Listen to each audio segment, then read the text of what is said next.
গাজীপুরের টঙ্গীতে ৫৮তম বিশ্ব ইজতেমার দ্বিতীয় পর্বে ইতিহাসে প্রথমবারের মতো শবে বরাত উদযাপিত হচ্ছেন।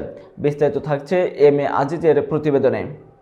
শুক্রবার ফজরের নামাজের পর নিজামুদ্দিন মারকাজের মাওলানা আব্দুস সাত্তারের আম বয়ানের মধ্য দিয়ে আনুষ্ঠানিকভাবে ইজতেমার দ্বিতীয় পর্ব শুরু হয়। দিনটি বিশেষ তাৎপর্যপূর্ণ কারণ আজ অনুষ্ঠিত হচ্ছে পবিত্র জুমার বড় জামাত এবং রাতে শবে বরাতের ইবাদত। ইজতেমা ময়দানে ইতিমধ্যে লাখো মুসল্লির সমাগম হয়েছে।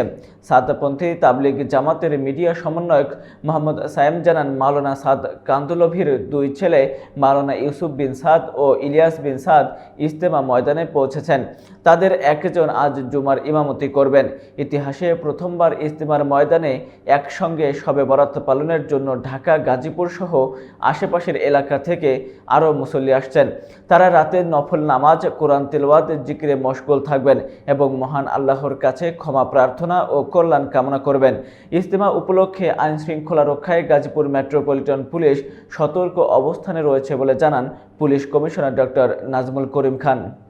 অপারেশন ডেভিল হান্ট নামে একটি অভিযান চলছে, যেই অভিযানের মাধ্যমে সন্ত্রাসীদের গ্রেপ্তার করার চেষ্টা চলছে, গ্রেপ্তার করা হচ্ছে। কিছু সংখ্যক সন্ত্রাসী গ্রেপ্তার এড়ানোর জন্য এই তাবলিগ জামাতকে ব্যবহার করতে পারে। আমি তাবলিগ জামাতের মুরব্বী ভাইদেরকে অনুরোধ রাখবো, আমরা সকলকে নিরাপত্তা দিতে চাই। নিরাপত্তার মাধ্যমে, একটি নিরাপত্তার চাদরের মাধ্যমে এই দেশের ধর্মপ্রাণ মানুষের যে ইজতেমাটি সুন্দরভাবে সম্পন্ন করতে চাই।